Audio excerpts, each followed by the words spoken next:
Good morning, ladies and gentlemen, and welcome to another fantastic day on planet Earth. It really is a really good day today because tomorrow I'll go touring. I have got to head up to Chiang Rai, which is probably going to take me 2 or 3 days, I'm thinking. It all depends how many miles I can cover, or kilometres. I haven't booked any hotels or anything because I'm undecisive about how much miles, kilometres or whatever to do in one day. I was thinking that I could do 500 in a day. I might be able to do that, in which case it'll take me 2 days to get there. So I'll travel one day, stop somewhere overnight, and then the next day I'll get there. I ain't got a clue what the weather's going to be like. That's the one thing. The trouble with weather in Thailand is you can't really predict it like you can in the UK. Believe it or not, the weather forecast in the UK is a lot more reliable than it is over here. So the first thing I'm going to do is go and get the bike washed. I've got to get money. Before that, I've got to get money. Ah, bollocks, I've gone past it. Is that what they build all day? Can we get over here a bit? Yeah, I can see loads of clutch plates and pressure plates. And that's a thesaurus. I ain't got a clue what it is. What's that one?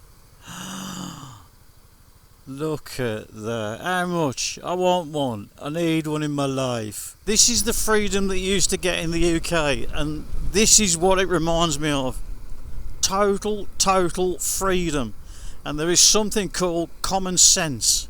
If you break that common sense, you don't use that common sense, it's your own bloody fault. Look at the wires. Every now and again it reminds me of the reason I came here. The wires, look.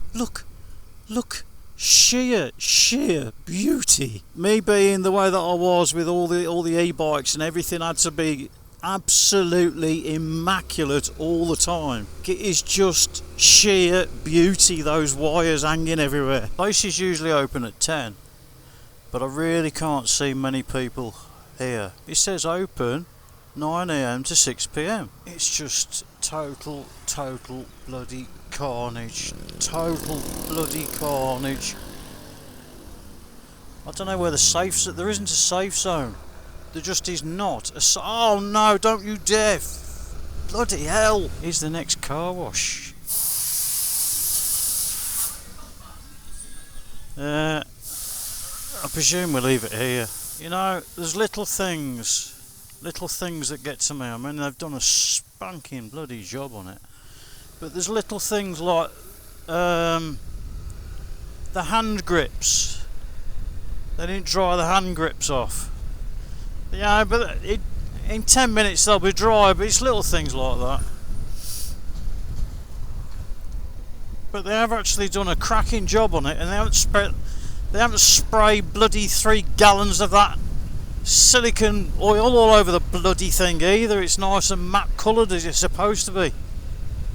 When I went to the last place, they just washed it off and sprayed that hydrophobic bloody silicone oil all over the place. What are they checking this time? Are they? Am I going to get stopped?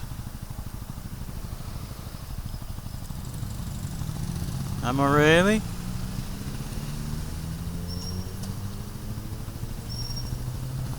I can't see Neil.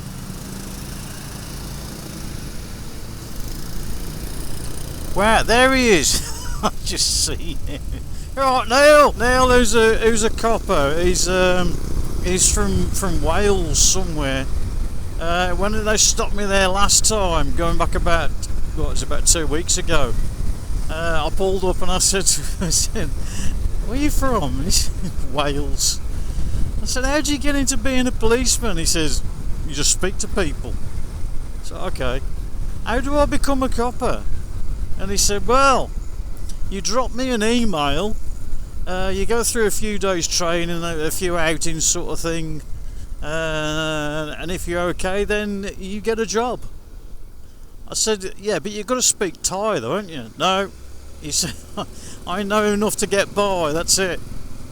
And thinking about it, yes, because he's actually in the tourist police, he doesn't need to speak Thai. And he said to me, he said, any Farangs, he says they just point them over to me, and then I deal with them. So he said, no, I don't speak any Thai. The poverty level over here is far lower than it is in the UK. As I've already covered before, it's something like 6% of poverty level or something like this over here, and 18% of the UK are now classed as poverty. So, you know, where's the third world country as people think? Thai people are very, very happy. They're always helpful. They're always smiling. They'll always bend over backwards to help you. I know that when I go touring tomorrow, I know that my whole experience is going to be something of pure pleasure. It's not going to be filled with anguish and anxiety, and it's not going to be filled with anything like that, because the Thai people are amazing, absolutely amazing, far more welcoming than anybody you could imagine in the UK. You can't walk along the roads in the UK and smile at people. They'll think you're bloody stupid, or they'll punch you in the face, or probably rob you, or all three. I can leave my crash helmet on my motorbike. I could leave my wallet on my motorbike and nobody would steal it. Nobody would touch it. People have asked me why I always sit in the gutter. There's two reasons. Number one, I might want to talk. And number two, if you sit on the left-hand rear corner like this that I am on this lorry now, I can see well enough around him to see if there's anyone coming. Now also, if anybody's coming this way and they're turning right, so they're going to go across there, he's shielding me so they can't hit me. So this is the optimum, safest point you could actually sit at. My videos aren't making the popularity sort of that I wanted them to. And I've got a decision that I've got to make. And it's only really up here that I can come where that decision will be made for me. Because what I do is I sit on this step here and I think of the problem and the answer. I don't know, call it divine intervention, I don't know. But the answer comes to me. So that's all I do, is I sit here in front of the bells and I think about the problem. I was hoping that the views and the popularity would be, to be honest, a lot higher than they are. But unfortunately they haven't been. I've sat there and thought about this long and hard, and there's something happened yesterday which made sort of a trigger point in my life, I suppose. Now, when I was in the UK, I said that I suffer with depression and anxiety. I'm not depressed, but I've been feeling very anxious to the point where I've got, I don't know if you can see it, it's there, it's there, it's there, it's there. It's basically nervous eczema. And the thought of travelling 1,000 kilometres, about 600 miles north of here, and then coming down the country and taking 3 months doing it, has sort of not made me ill, but made me anxious, and I need to go with my anxiety. Now,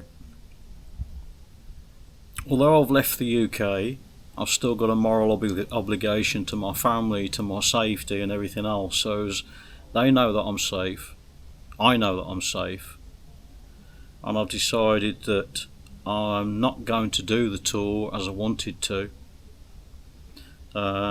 purely because I don't think the popularity is there, and I can't really afford to do those videos unless the popularity is there. I've got to be honest, I've got to be straight with you. At the moment I'm getting about £2 off every video that I publish. £2, that's all. So my income isn't there, so I need to limit my outgoings, and my outgoings, if I went touring, would cost me about £3,500. And the insurance on top of that would be, I think it was about another £1,800 for a tourist insurance, basically to give me unlimited funds for hospital, repatriation or whatever you call it, whatever that, and also breakdown cover for the bike. So it's not really cheap. So my plan was that I was going to do is yesterday activate the insurance, because it's just sitting there in the background at the minute. I was going to activate the insurance, get on the bike this morning, and off we go. And last night something triggered and made me realise that I need to think about this before I do it. And I think it's the wrong thing to do. So what I've decided is that wherever I can get in a day, now we're talking possibly 500 kilometres I could do in a day. Wherever I could get in a day, I can go there, I can go around the place, enjoy the sights, and then come back. Not on the same day. I could stop there for a couple of days, it's not a problem. But as it stands financially, I can't afford to do the full tour. My safety is paramount. It's of paramount importance. But strangely, it's not for me, it's for my friends, my family, and everybody else at home. And when I sit and think about it, I sit and think, well, it may be a selfish thing to do, going touring, because that's what I wanted to do. The question that I've got in my head is about the moral obligation to my family. You know, obviously when you get out of the city, the roads are actually better. But I don't think this is the right time for me to go touring, because I do worry about things. I do worry about my friends, my family, and everybody else back in the UK. And yes, I have got an obligation to them. And I don't want to hurt them. I don't want them to worry about me. I'm completely safe. I've never been happier than I am now.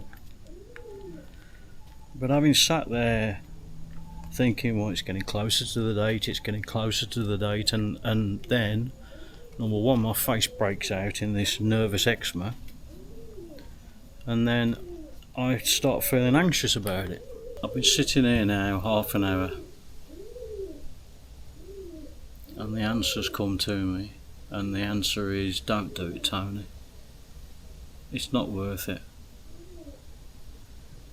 Maybe next year, year after, we'll see what finances are like, but I think at the minute I need to build on YouTube, and I need to make it better. I need to stop getting my videos demonetised, I know that, because they are people are reporting them. When I came over here, I didn't expect anything to happen. I don't know what I was expecting, to be honest, and I've said it before, I just don't know what I was expecting.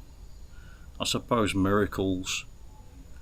You know, I built my channel on electronics and that sort of thing, and now I'm doing something completely different, and I didn't expect everybody to follow me. But the people who are here now and the people who are commenting are all completely supportive in whatever I do, and I thank every one of you. I really do thank every one of you. But like I said, I have got a limited budget over here. I really have got a limited budget, and I need to start looking at that budget. But with regards to doing the grand tour, I don't think it's a good idea. I know everybody wanted to see it, but I've got the moral dilemma to my family, and also the financial thought of it. It's going to cost a lot of money to do that. I'm not going to get that money back. So I need to live here forever. I really regret the things that you don't do. The north of Thailand is going to be here forever, but my finances are.